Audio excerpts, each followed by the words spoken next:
سنن ابی داؤد میں انٹرنیشنل نمبرنگ کے مطابق 4723 اور سنن نسائی الکبریٰ میں 10497 نمبر حدیث ہے.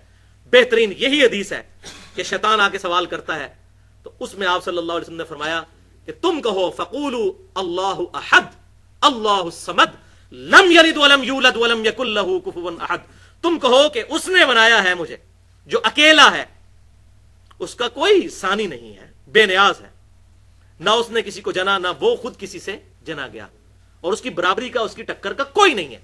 یہ سورۃ الاخلاص جو ٹچ سٹون آف تھیولوجی ہے, توحید کا سمجھ لیں کسوٹی, جو یہ گولڈ سمتھ سنیاروں کے پاس کسوٹی ہوتی ہے نا, ٹچ سٹون آف تھیولوجی سورہ اخلاص ہے.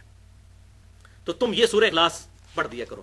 اور ایک اور حدیث بخاری اور مسلم کی ہے جس میں آپ صلی اللہ علیہ وسلم نے ارشاد فرمایا کہ جب شیطان یہ وسوسہ دلائے تو کہا کرو آمنت باللہ ورسولہ, میں ایمان لایا اللہ پر اور اس کے رسولوں پر. اب یہ کہنا تو بڑا سادہ تھا جملہ ہے, لیکن اس کے پیچھے کیا فلسفی ہے کہ دنیا میں ہزاروں پیغمبر آئے, رپورٹ ہوئے مختلف علاقوں میں, اور ہزاروں پیغمبر ایک ہی بات کرتے رہے کہ آخرت کا دن ہے, ہمیں پیدا کرنے والا ایک اللہ ہے جو اچھائی سے خوش ہوتا ہے, برائی سے ناراض ہوتا ہے, دنیا میں کسی کے ساتھ زیادتی نہ کرو, اس کے احکامات کی پیروی کرو. تمام انبیاء ایک ہی دعوت دیتے آئے, وَلَقَدْ بَعَثْنَا فِي كُلِّ أُمَّةٍ رَسُولًا أَنِ اعْبُدُوا اللَّهَ وَاجْتَنِبُوا الطَّاغُوتَ.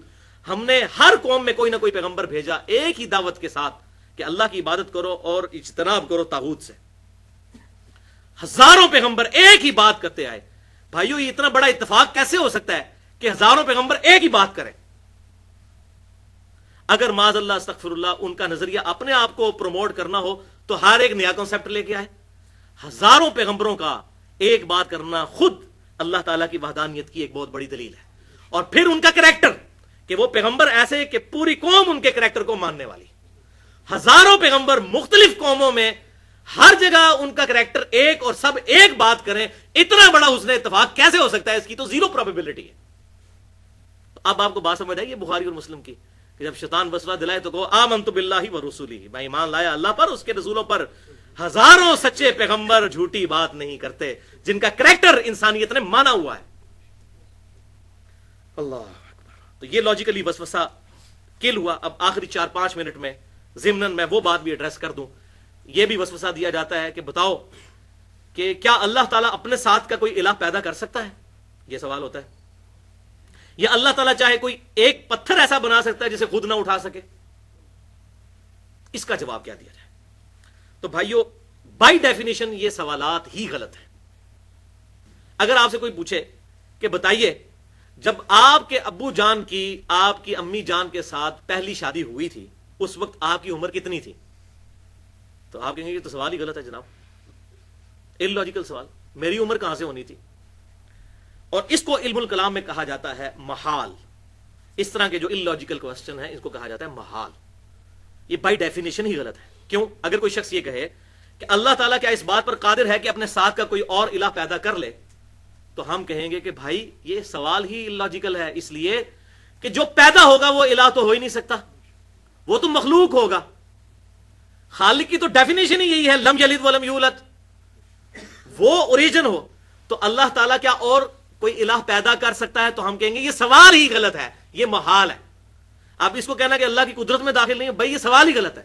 اچھا اسی طریقے سے کیا اللہ تعالیٰ کوئی ایسا پتھر بنا سکتا ہے جس کو خود نہ اٹھا سکے؟ تو ہم کہیں گے یہ بائی ڈیفینیشن ہی سوال غلط ہے. خود نہیں اٹھا سکتا تو وہ الہ نہیں ہے.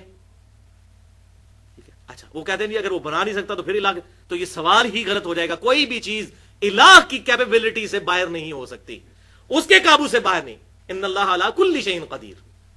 تو یہ سوال اس کے جواب میں ہم کہیں گے محال ہے. اسی طریقے سے اگر کوئی شخص یہ کہے کہ اللہ تعالیٰ چاہے تو نبی صلی اللہ علیہ وسلم کے بعد بھی کسی کو پیغمبر بنا کے بھیج سکتا ہے, تو ہم کیا کہیں گے؟ محال ہے. کیوں؟ قرآن پاک نے فیصلہ کر دیا ما کان محمد ابا احد من رجالکم ولکن رسول اللہ وخاتم النبیین. خاتم بھی ہے اور خاتم بھی ہے, دونوں چیزیں قرآن میں بھی احادیث میں بھی آیا. تو اب یہ خاتم میں نبوت کی ڈیفینیشن کے منافی ہو جائے گا کہ اللہ تعالیٰ کوئی اور پیغمبر بھیج دے. ہونے چاہیے اللہ تعالیٰ چاہے تو کر سکتا ہے, تو ہم کہیں گے نہیں. کیوں؟ قرآن میں ہے لا تبدیل لکلمات اللہ, اللہ کے کلمات نہیں بدلتے. جو کلمات بدل دے وہ اللہ نہیں ہے, اور جو اللہ ہے وہ کلمات نہیں بدلتا. جو جھوٹ بولے وہ اللہ نہیں ہے, اور جو اللہ ہے وہ جھوٹ بولتا نہیں ہے. کوئی بھی نٹوریس کوالٹی اللہ تعالیٰ کے ساتھ منسوب نہیں کی جا سکتی. کیا اللہ تعالیٰ جھوٹ بولنے پر قادر ہے؟ ہم کہیں گے کہ یہ سوال ہی غلط ہے. ٹھیک ہے. اسی طریقے سے کیا اللہ تعالیٰ چاہے تو موسیٰ علیہ السلام کو دوزخ میں اور فرعون کو جنت میں بھیج دے؟ تو ہم کہیں گے محال ہے. تو یہ ہوگی محال کی ٹرم. اور دوسری ٹرم ہے مقدور. اس کے اپوزٹ مقدور ہے جو اللہ تبارک و تعالیٰ کی قدرت میں چیزیں داخل ہیں چاہے اس نے نہ کی ہوں. مثلا اگر کوئی شخص کہے کیا اللہ تعالیٰ ایسی سیڑھی بنا سکتا ہے جس سے ہم آسمان پہ چڑھ جائیں؟ تو ہم کہیں گے ہاں بنا سکتا ہے. اگرچہ اس نے بنائی نہیں ہے لیکن اللہ تعالیٰ اس بات پر قادر ہے. اللہ تعالیٰ چاہے تو آگ کو ٹھنڈا کر سکتا ہے، بالکل کر سکتا ہے. عموماً نہیں ہوتی لیکن جب چاہے کر سکتا ہے. ابراہیم علیہ السلام کے لیے کی. تو فزیکل فینومینا آف نیچر جتنے ہیں وہ اللہ تعالیٰ کی مخلوقات ہیں. جب چاہے اللہ تعالیٰ ان کو توڑ سکتا ہے جس وقت چاہے. ہمیں نیند سے بے نیاز کر سکتا ہے، بالکل کر سکتا ہے. جنت میں کرے گا، وہاں نیند نہیں ہے، جنت میں رات نہیں ہے. پیشاب سے بھی بے نیاز کر دے گا. صحیح مسلم میں حدیث ہے خوشبودار ڈکار آئے گی سارا کھانا ہضم، پیشاب کی ضرورت ہی کوئی نہیں. تو یہ سارے فزیکل فینومینا آف نیچر اللہ تعالیٰ ان فینومیناز کا پابند نہیں ہے. اللہ تعالیٰ جب چاہے ان کو توڑ سکتا ہے. یہ تمام چیزیں مقدور ہیں. تو محال اور مقدور کا فرق سمجھ آ گیا.